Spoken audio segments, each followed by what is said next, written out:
ये धरना एशिया के पहला धमतरी में ट्रैक्टर यूनियन बना हुआ है और ये ट्रैक्टर यूनियन के द्वारा धमतरी शहर में सरकार की योजनाओं के द्वारा जो निर्माण काम जो होता है, चाहे आवास योजना हो, चाहे रोड नाली हो और प्राइवेट घर भी हो, उनके लिए हम लोग मटेरियल का सप्लायर का काम करते हैं, जिसमें रेती, ईटा, गिट्टी, छड़, सीमेंट जो भी है हम उसका सप्लायर का काम करते हैं और अच्छे तरीके से सुचारू रूप से चल रहा था।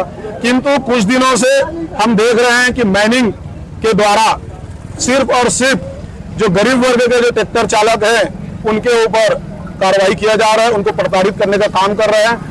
ये कहीं ना कहीं मुझे शंका होता है कि बड़े जो मछलियां होती हैं, जो हाईवा वाले होते हैं, उनके कहीं ना कहीं सेटिंग संरक्षण के द्वारा ही छोटे ट्रैक्टर यूनियन वालों को प्रताड़ित करने का काम कर रहे हैं, जिसके खिलाफ में हम यहाँ धरना प्रदर्शन कर रहे हैं। और धरना प्रदर्शन में हमारा एक ही मांग है कि ट्रैक्टर यूनियन में यहाँ जो 400 जो ट्रैक्टर हैं, उनके पीछे प्रति ट्रैक्टर में आप 5 से 7 जो मजदूर काम करते हैं, उनके लिए अगर आप में दम है तो राशन पानी और उनका रोजी रोटी का व्यवस्था आप कर दें, हम रेत नहीं निकालेंगे। और अगर आपके में दम नहीं है तो हम लोकल के यहाँ निवासी है, हमारा अधिकार है ट्रैक्टर के द्वारा लोगों को माल देना, हम वो अपना काम कर रहे हैं। और आप में अगर दम है तो ट्रैक्टर यूनियन को एक विधिवत कानून के नियम के अनुसार, खनिज के माइनिंग के नियम के अनुसार एक खदान उनको अलॉट किया जाए, जिससे शासन प्रशासन को भी रॉयल्टी के माध्यम से उनको शासन को फंड मिलेगा, पैसा मिलेगा और हम ट्रैक्टर यूनियन को काम करने भी सुविधाजनक होगी। इन माफियाओं के साथ अगर देखा जाए पहली दृष्टि में जो दिख रहा है तो शासन और प्रशासन के ही साठगांठ से ये सब चल रहा है और ये शासन और प्रशासन कुंभकर्ण नींद में सोई हुई है।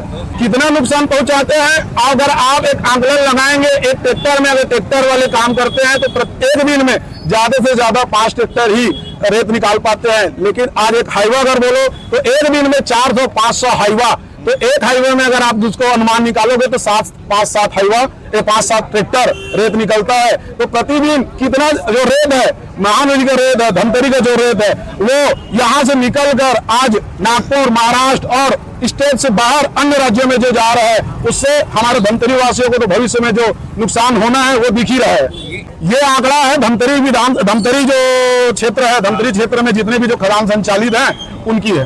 सभी प्रकार के शासन प्रशासन का हाथ है, इसमें हाथ रहता है, एक हाथ से ताली बजती नहीं है। दोनों प्रकार के शासन प्रशासन, पक्ष विपक्ष सबका इसमें मिली भगत रहता है। ट्रैक्टर में कार्रवाई हुई है, इसका असर यही है कि ट्रैक्टर वाले जो काम करते हैं, मैं अगर ट्रैक्टर वालों के बारे में बात करूं, एक रिक्शा वाला बेहतर जिंदगी जीता है ना कि ट्रैक्टर वाले जीते हैं। ट्रैक्टर वाले अगर कोलियारी से रेत लेके जाते हैं अगर आपके धमतरी शहर में, तो उनको पूरा माल भाड़ा वाहन सब चीज निकाल के प्रति ट्रैक्टर में उसको सिर्फ 100 रुपए का बचत बनता है। और वही अगर आप एक ऑटो रिक्शा में यहाँ से बैठ के बस स्टैंड जाओगे तो आपको 200 रुपए भाड़ा देना पड़ता है। तो हमारी जो स्थिति है आज, एक रिक्शा वाले से भी बदतर स्थिति है हमारी ट्रैक्टर वालों की। सबसे पहली बात, हमारी धमतरी नगर की सारी रेतियां सारा हाईवा के द्वारा बाहर जा रही है और हम लोग सब देखते बैठे हुए हैं। जब भी अगर कभी कोई प्रवृत्ति अपनाई जाती है तो ट्रैक्टर वालों को पकड़ के ले जाया जाता है और ये बताया जाता है कि हमारे द्वारा उच्च क्वालिटी का कार्रवाई किया जा रहा है। ट्रैक्टर वालों के साथ बर्बरतापूर्वक व्यवहार किया जाता है, पुलिस वाले आते हैं, दंड तक चालन करते हैं। तो कलेक्टर साहब महोदय को निवेदन किया जाता है कि डंप चल रही है इधर दोनर, भरारी, नारी, गोरपी, लड़ेर है ना, जहाँ पहाड़ों जैसे टिले हैं वहां जाके कार्रवाई की जाए। बिना पीट पास के कार्रवाई की जा रही है तो वो चुपचाप बैठे रहते हैं। आपके भरतदास या क्या नाम है उनका, भारद्वाज जी, माइनिंग ऑफिसर कभी आते ही नहीं, उनको बोलने में झूठ मूठ की कार्रवाई का वादा करते हैं, टेबल के नीचे लेन देन करते हैं। ऐसा साक्ष्यपूर्ण नहीं है लेकिन लोगों के बारे में चर्चा है, इसीलिए वो नहीं आते हैं। बड़ी मछलियों को और मजबूत बनाना, छोटी मछलियों को मार देना उनका उद्देश्य है। कितने हाईवा को रोका गया? हमारे द्वारा अभी 6 हाईवा को रोका गया। लगातार में भीड़ होने की वजह से हमारी भोली भाली जनता को तंग करना हमारा उद्देश्य नहीं था, इसलिए हमने 6 हाईवा बिना पीट पास के पाई गई, जो रात से लगातार फोन करने के बाद भी शासन प्रशासन की नींद अभी तक नहीं खुली है। आगे क्या रणनीति रहेगा? अभी क्या रणनीति रहेगा? हमारी रणनीति रहेगी जब तक पूरे धमतरी से हाईवा नहीं हटा दी जाए, डंपों की कार्रवाई सुनिश्चित न की जाए, क्षमता के अंतर्गत ही वहां डंप होगा और ट्रैक्टर वालों को डंप से माल दिया जाए और उचित दाम पे दिया जाए, और नहीं तो सारे प्रकार की सामग्रियों का, या अभी माननीय प्रधानमंत्री नरेंद्र मोदी के स्वप्न को तोड़े जाने का पूरा प्रयास है।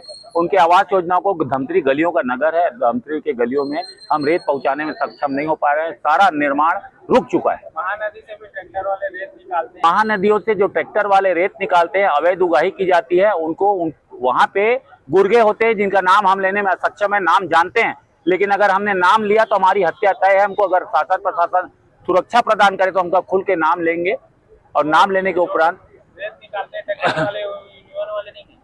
सारे यूनियन वाले हैं, लेकिन जो उधर गांव में चल रही है वो आम जनता को रेत न देके डंपों को रेत बढ़ाना उनका काम है। जादू का डंप है, दिन रात भर बेचते हैं, सुबह दिन भर लोग जमा करते हैं। ये महानदी से भी महानदी से जो ट्रैक्टर से रेत निकलता है उसमें आपको बताया जा चुका है वो अवैध खदान है। अवैध खदान जो अभी आज संज्ञान में आया हमारे, लेकिन जो उगाही करते तो हमको पीठ पास देंगे ऐसा सोचना था। गाड़ियां पकड़ाने के बाद हमको समझ आया वो व्यक्ति ही अवैध, इसमें ट्रैक्टर वालों की क्या गलती। कलेक्टर महोदय का स्ट्रिक्ट आदेश है कि जो भी अवैध जिले में गतिविधियां चल रही है, अवैध माइनिंग, अवैध परिवहन, सब पर लगातार उनके निर्देश पर कार्रवाई की जा रही है। 10 जून से खदान बंद हुई है और उसके बाद से हमारे द्वारा जो जिला प्रशासन, खनिज विभाग और माइनिंग सभी के द्वारा कलेक्टर महोदय के निर्देश पर हाइवा, जेसीबी, चैन माउंटेड जो मशीन है, ट्रैक्टर, सभी को लगातार पकड़ा जा रहा है और अभी भी कार्रवाई आगे जारी रहेगी। सर, चक्काजाम कर रहे लोगों को क्या आश्वासन दिया गया है? उनके द्वारा कुछ गाड़ियां बताई गई जो अवैध रूप से परिवहन कर रही थी और उनको जब्त कर ले गया गया, और उसके अलावा भी हमारे द्वारा लगातार कार्रवाई की जाएगी। हाईवे कितने जुर्माना लगाया जाएगा?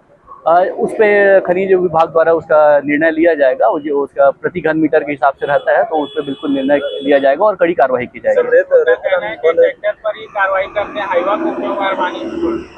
आप आंकड़े भी उठाकर बिल्कुल देख सकते हैं कि 10 जून के बाद से लगातार सभी गाड़ियों पर कार्रवाई की गई है। जो भी अवैध है हमारे द्वारा कोई भेदभाव नहीं किया जा रहा है।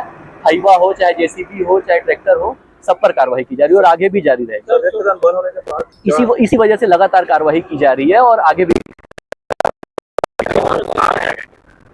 डंपिंग, जो भी अवैध डंपिंग भी है, उस पर भी कार्रवाई की जा रही है और आगे भी कार्रवाई रहेगी।